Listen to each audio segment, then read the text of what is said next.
up, everybody? Welcome to Party on Broad. Today, we are breaking down Tyson's prospects for the Philadelphia Flyers, ranked number 6 through 10. Joining me, he is the Tyson Quibell. What's going on, man? Not much. Excited to get into 6 through 10 because we got some potential NHL players here, which is not the case for a lot of other teams in 6 through 10. So, got some good things to talk about. Love it, man. Guys, we did 1 through 5 last week.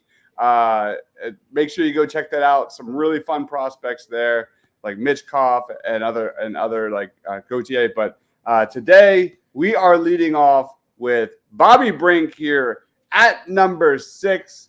Tyson, tell us a little bit about Bobby Brink. I still love the kid.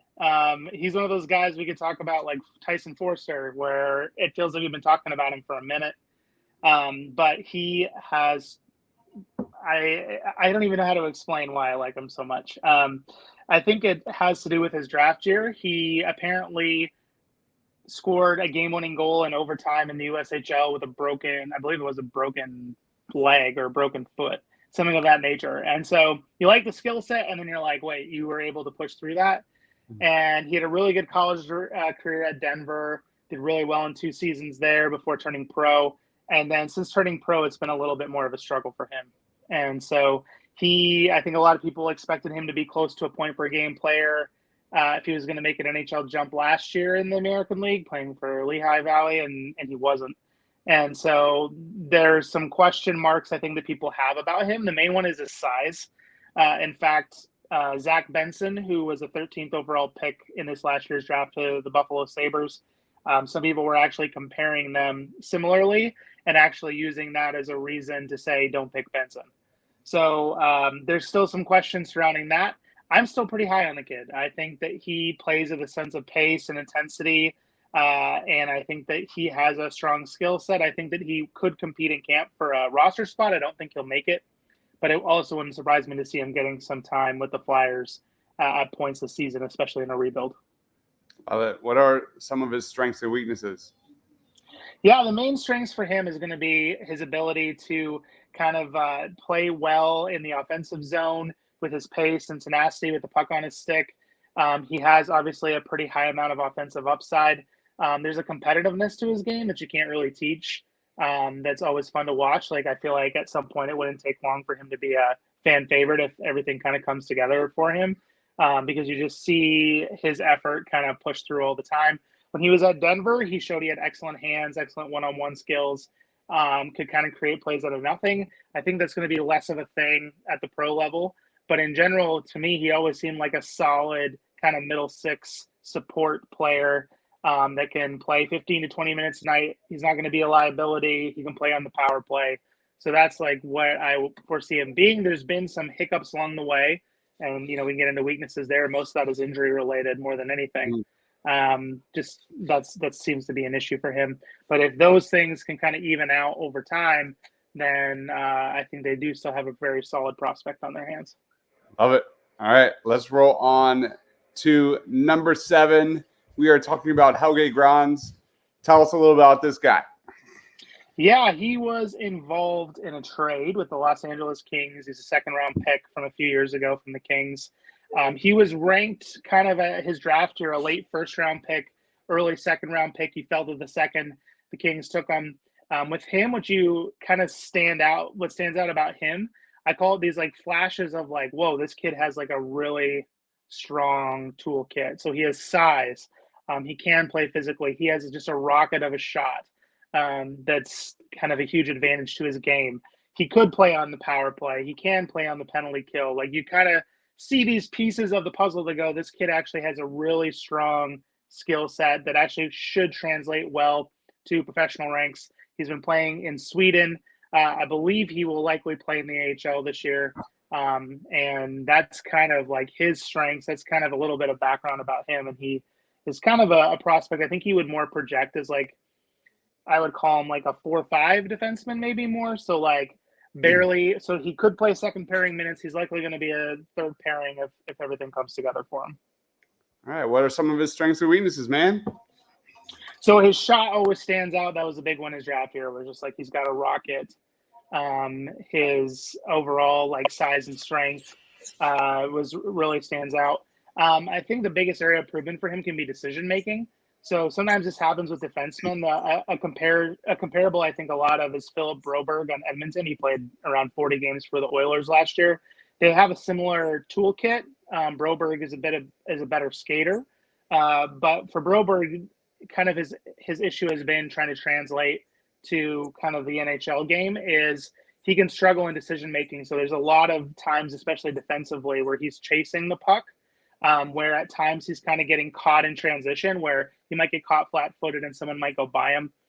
Grans has similar issues at times, and so overall, like when someone has a toolkit like he has, excuse me, you kind of look at him and go, okay, like there's some issues here potentially, but long term, if it can come together, and I think it can, he'll be all right. It's one of those things where it's like maturity of game is the issue, right?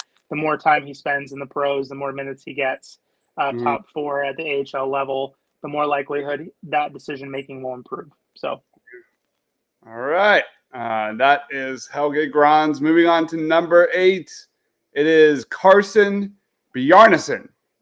Who is this guy, Tyson? He is a goalie. He is the first goalie on the list here. Some people have called him the heir apparent to Carter Hart, which is weird because Hart's not old, but that is what they talk about. So he was a second-round pick of the Flyers, I believe, in this year's draft, and he played for the Brandon Wheat Kings in the WHL. He was a starting goalie for Canada at the under-18s before in the final game. Poor kid got run over and was injured and was not able to finish the game, and his team kind of got caved in. So, but in general for him, he is a big athletic goalie. He's kind of your stereotypical modern goalie. Hart is actually small for a modern goalie in size for sure. But Bjarnasson is a lot bigger. He's got strong athleticism. He played on a really bad Brandon team, like a rebuilding team. So he was seeing a ton of shots. That's his main kind of toolkit. And yeah, so I think there's definitely some potential there for him to be an NHL goaltender, potentially a starter. Most public lists in this last year's draft had him either as like the top goalie or in the top 3. So there didn't seem to be much of a difference, though. Most scouts, there's this one kid, Michael Harable, I believe I'm saying his name right. He's like a 6'7", 6'8" kid that, the big kid that some people had ranked really high. He kind of fell off, and so depending on who you talk to, it was oftentimes between Bjarnasson and him for top rank. So he's a solid prospect. He's a solid goaltending prospect with a really good toolkit. Strengths and weaknesses? Yeah, just his strengths, as mentioned before, just his athleticism, his speed going cross crease. He can be aggressive, which is fun to see at times. His main weakness, and this is the case for goalies take a long time to develop. So it's consistency. It's learning to how to like get out of your own head in light of consistency. Like it's such a difficult position to play because really so much rise and falls with you. And so over time, I think that'll be helpful. I think as Brandon improves, like I think he'll be a big reason why they have they'll have a big year this year. Nate Danielson, he was a top 10 pick of the Detroit Red Wings, is going to get sent back.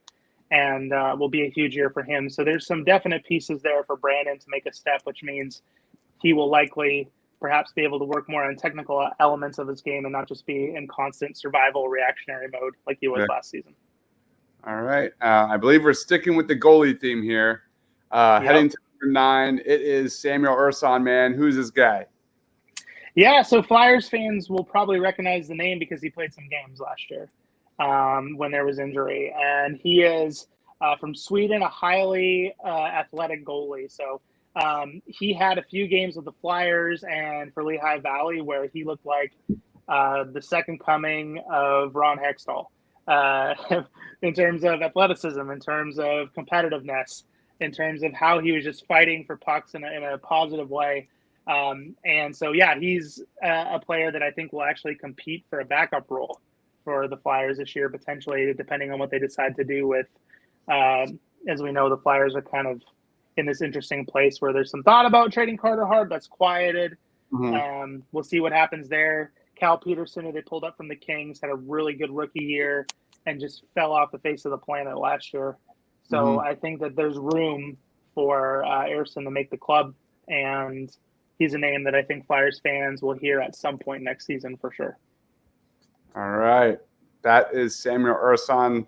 Finishing it off, number 10, Devin Kaplan. Who's this guy?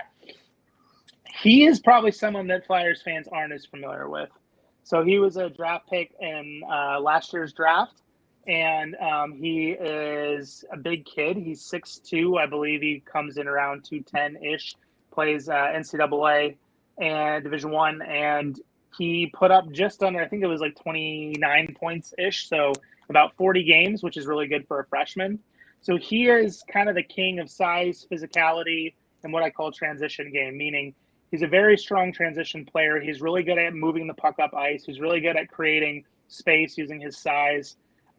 Just a solidly built kid who's physically mature, but he also has a hockey sense and ability to be able to make plays well to maintain possession in the neutral zone, in the offensive zone. There's a really, really excellent job of getting the puck up the ice. So he's a guy that I do think he might. I'm actually anticipating he will sign with the Flyers after this year.